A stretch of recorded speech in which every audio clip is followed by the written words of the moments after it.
bansang Cameroon ay matatagpuan sa Central Africa. Ang Pasko para sa Cameroonians ay isa sa pinakamahalagang araw ng taon. Malaki ang populasyon ng Kristiyano sa Cameroon.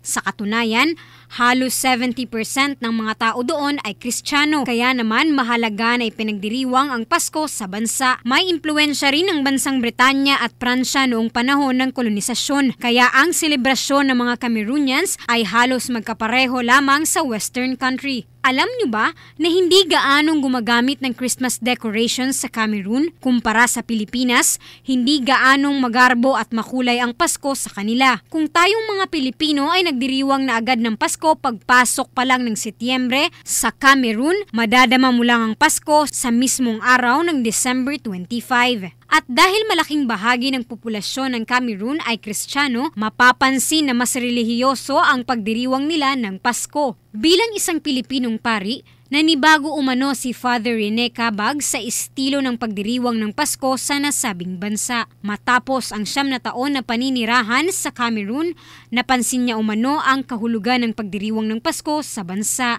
Hindi nila pinipreempt ang climax ng Christmas because like in the liturgical celebration sa simbahan, dapat ngayong Advent medyo kalmado muna tayo. Spiritually, focus tayo sa paghahanda para sa isang malaking pagdiriwang. Pero tayo mga Pilipino, September pa lang umpisa na ang pagdiriwang. So doon sa Cameroon naman, tamo na parang walang signs ng Christmas celebration. But on the day of Christmas itself, lalo na sa simbahan, meron talagang celebration ng Christmas. Magandang bagay pa anya na hindi issue sa Cameroon ang pagkakaiba-iba ng relihiyon dahil kapag mayroon anya silang Christmas event, nakikilahok din umano ang mga kapitbahay nilang Muslim. Pagdating naman sa pagkain, gaya umano sa Pilipinas, mahihilig din sa handaan at mahilig kumain ang mga Cameroonians. Pero sa Cameroon, hindi bonggang handaan, kundi simpleng salo-salo lang na madadama mo na agad ang simoy ng Pasko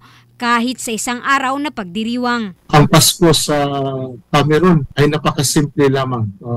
Kung meron pang paghahanda, ito ay paghahanda na kakain lang ang isang pamilya at hindi ganoon kabongga gaya dito sa Pilipinas. Kapansin-pansin rin umano sa Cameroon na sinisentro ang Pasko bilang selebrasyon para sa mga bata, gaya na lamang ng karamihang bansa. Hindi man gaano nagsasagawa ng palitan ng regalo gaya ng nakasanayan na tradisyon ng karamihan, nagsasagawa naman umano ang Cameroonians ng kaunting aktibidad para sa mga bata gaya na lang ng palaro. At syempre, hindi raw mawawala ang picture taking. Hindi ata talaga makukumpleto ang Pasko sa kahit saang bansa kung walang kuhang litrato kasama ang mga mahal mo sa buhay at kaibigan.